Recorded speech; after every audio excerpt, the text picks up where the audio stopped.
For the next few days, we're visiting a few of the sites in Counties Wicklow, Kilkenny, and Tipperary. Our first stop is Glendalough in the Wicklow Mountains National Park. The park is not very far from Dublin, which makes it a popular place for hikers, history buffs, and of course, photographers. The jewel of the park is the Glendalough Valley. The rain starts to fall as we hike along the well-maintained path to the upper lake. Small waterfalls tumble down the hillside. For history buffs and photographers, the focal point is the monastic village. This monastic community was founded by St. Kevin in the 6th century and flourished for over 600 years. The buildings that survive probably date from between the 10th and 12th century. The round tower originally had 6 timber floors connected by ladders. It was used as a landmark for visitors, a storehouse, and a place of refuge during attacks.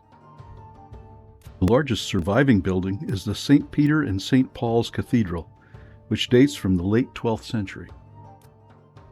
Most of the headstones in the churchyard are too degraded to read. This one is dated 1784.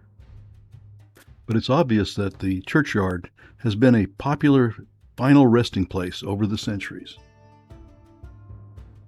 We escape the rain and have lunch at the Glendalough Inn and spot this Sika deer.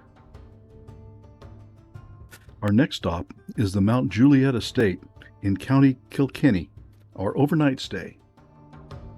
The weather has improved a little bit and we get a chance to explore the grounds. The River Nore runs through the property. In 1757, the Mount Jouliet Estate was named by the first Earl of Carrick after his wife Jouliet. The estate was the home of 7 generations of subsequent earls. The White Bridge spanning River Nore was built in 1762 to link the two estates, Ballylynch and Mount Jouliet. We wander around the sumptuously furnished interior until we find the bar for a nightcap. Then it's back to our room and fall into bed. This morning, we're off to Kilkenny. The rains returned as we enter Kilkenny Castle. It was built in 1260 to control a fording point on the River Nore and the junction of several roads. The castle has seen a lot of history over the years. The castle was seized by Richard II and sold to the Butler family in 1391. Oliver Cromwell's troops laid siege to the castle in 1650 and destroyed the east wall and the northeast turret. Today, an archaeological dig is ongoing where the east wall once stood.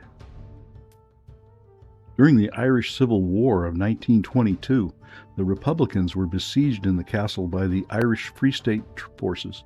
The owner, George Butler, the 5th Marquis of Ormond, chose to remain in their bedroom over the Great Gate, which was the main focus of the attack. Only one man was injured, but a great deal of damage was done to the castle. Like many landed gentry with estates, the Butlers fell on hard times. They sold the contents of the castle in 1935 and moved to London. It was abandoned for 30 years. In 1967, the castle was sold to the Castle Restoration Committee for a ceremonial £50. Then the hard work of conservation and restoration began. Today, many of the rooms are fully restored with period furnishings and many of the paintings that were sold off in the 1935 auction. This set of Irish elk antlers dug from a peat bog in the 19th century is displayed in the entrance hall. The state dining room has the original 19th century stained glass and Butler family portraits. Castles were cold and drafty places, and tapestries were used to insulate the living spaces. This is one of several that were original to the Kilkenny Castle.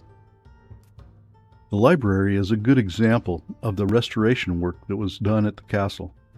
A scrap of fabric was found behind a skirting board The restoration team identified the company in France that supplied the original and was able to provide the silk poplin fabric in the same pattern and color as the original. One of the original bookcases was acquired by the Office of Public Works, and the rest were copied from it. The drawing room furnishings and decorations were chosen to recreate the style of the room as they appeared in the 19th century family photographs. The formal garden on the west side of the castle retains much of the basic form from the 17th century. A big event at Kilkenny Castle was the visit of King Edward VII and Queen Alexandria in 1904. The Blue Bedroom was part of the suite they occupied during their visit. Like most residences of the time, the castle had no bathrooms, just chamber pots. But for the king's visit, a flush toilet was installed, one of the first in Ireland. The Moorish staircase leads to the picture gallery. The picture gallery was built during the early 19th century. Originally, it had a flat roof, but problems appeared shortly after its completion, and by 1860 a new roof was installed. The entire ceiling is hand-painted with gilded animals and figures on the crossbeams. The picture gallery is the second longest room in Ireland. We meet the third Marquis of Ormond, James Butler, and his wife Elizabeth. During the 19th century, 184 pictures were displayed in the picture gallery. Today there are 49. Rain's let up a little bit, and we're out in the streets of Kilkenny. We learn about the uniquely Irish sport of hurling. It's played with sticks called hurleys and a small ball like field hockey, but with physical contact like rugby. Then it's lunch at Mickey Ryan's, Mickey's Premier Burger with wonderful chips. Our next stop is in County Tipperary, the Rock of Cashel. The entrance is through the Vicar's Choral, built in the 15th century to house the cathedral's choir. The cathedral was built between 1235 and 1270. At the west end of the cathedral is a 5-story square structure.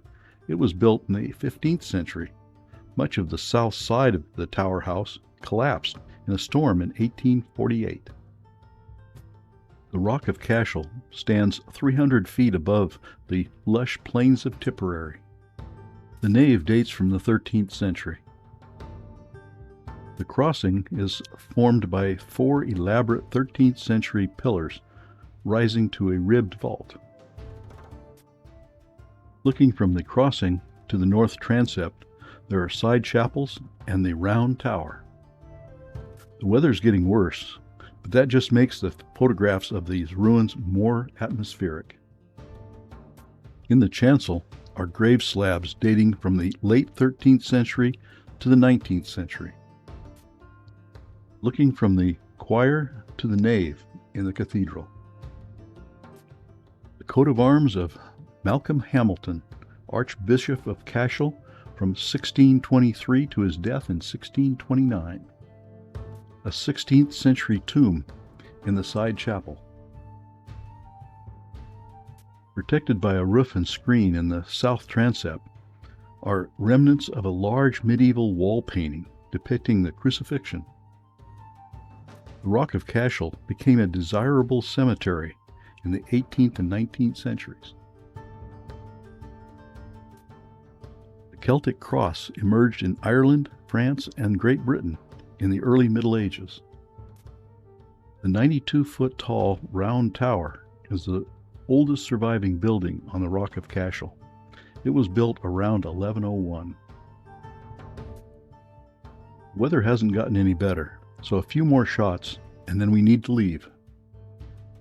We have some road time ahead today to get to Kenmara in County Kerry for the night.